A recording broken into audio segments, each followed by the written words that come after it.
విశ్వాసముతో ప్రార్థన చేయగా అంతటా ఆ దెయ్యమును దేవుడు గద్దింపగా అది వానిని వదిలి పోయెను అని వాక్యం ఉందండి.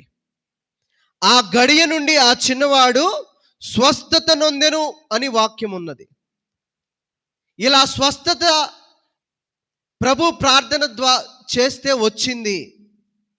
శిష్యులమైన మేము ప్రార్థన చేస్తే ఆ యొక్క రోగి బాగుపడలేదని శిష్యులందరూ ప్రభు దగ్గరకు వచ్చేసి, అయ్యా మేము కూడా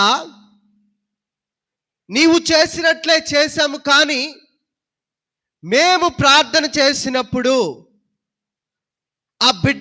ఆ యొక్క చిన్న బిడ్డ ఎందుకు స్వస్థత పొందలేదు? నీవు ప్రార్థన చేయగానే వెంటనే ఎందుకు స్వస్థత వచ్చింది? మాకు చెప్పండి ప్రభువా అనేసి ఎంతో వినయముతో అడిగారంట. ఎంతో వినయముతో అడిగితే ప్రభు అంటున్నాడు, చూడండి 19వ వాక్యాన్ని చదువుకుందాం. తరువాత శిష్యులు ఏకాంతముగా యేసునొద్దకు వచ్చి, మేమెందు చేత దానిని వెళ్ళగొట్టలేకపోతిమి అని అడిగాను. ఆ దెయ్యాన్ని ఆ బిడ్డలో నుంచి ఎందుకు వెళ్ళగొట్టలేదు? మేము ప్రార్థన చేస్తే ఆ కార్యం ఎందుకు జరగలేదు? ఆ బిడ్డవానికి, ఆ యొక్క చిన్న బిడ్డకి ఎందుకు స్వస్థత రాలేదు అనేసి ప్రభువుని అడుగుతా ఉంటే శిష్యులందరూ ప్రభు దగ్గరికి వచ్చి అలా అడిగారంట. వచ్చి అడిగితే ప్రభువు ఏమని చెప్తా ఉన్నాడు? అందుకు ఆయన మీ అల్ప విశ్వాసము చేతనే, దేవునికి స్తోత్రం, హల్లెలూయా, మీరు అల్ప విశ్వాసులు కనుక ఆ కార్యము జరగట్లేదు. ఈరోజు మనము ఎంతగానో దేవుని చెంత ఉపవాసాలున్నా కానీ కొన్ని కార్యాలు జరగట్లేదండి. మనము ఎంతగానో రాత్రింబగళ్ళు ప్రార్థన చేసి దేవుని సన్నిధానములో గడిపినా కానీ కొన్ని సమస్యలు పోవట్లేదు అని ఎందుకు విచారణ చేస్తూ ఉంటే ప్రభు ఈరోజు మాట్లాడుతున్న మాట ఏంటంటే, మీ యొక్క అల్ప విశ్వాసము చేతనే. మీ అప్పుల సమస్యలు తీరట్లేదా? మీ యొక్క బిడలు మారు మనసు పొందుకోవటం లేదా?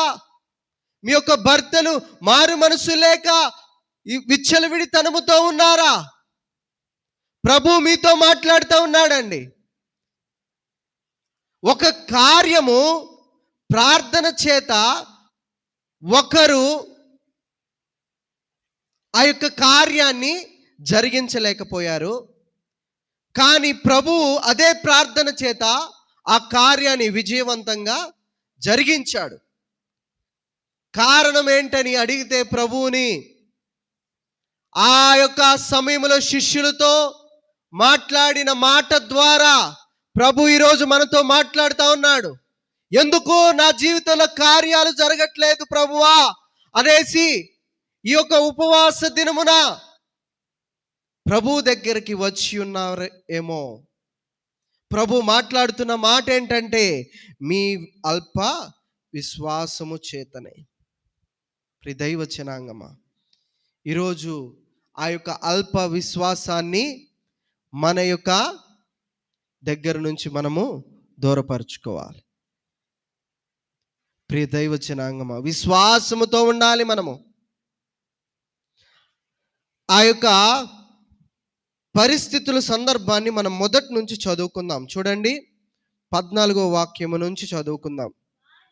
వారు జన సమూహమునొద్దకు వచ్చినప్పుడు ఒకడు ఆయన యొద్దకు వచ్చి ఆయన ఎదుట మోకాళ్ళుని, ప్రభువా నా కుమారుని కరుణింపుము, వాడు చాంద్రరోగి అయి మిక్కిలి బాధపడుచున్నాడు, ఏలగనగా అగ్నిలోను నీళ్లలోను తరచుగా పడుచున్నాడు.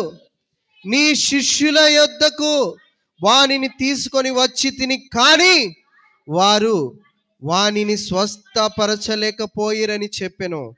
అందుకు యేసు, విశ్వాసము లేని మూర్ఖతరం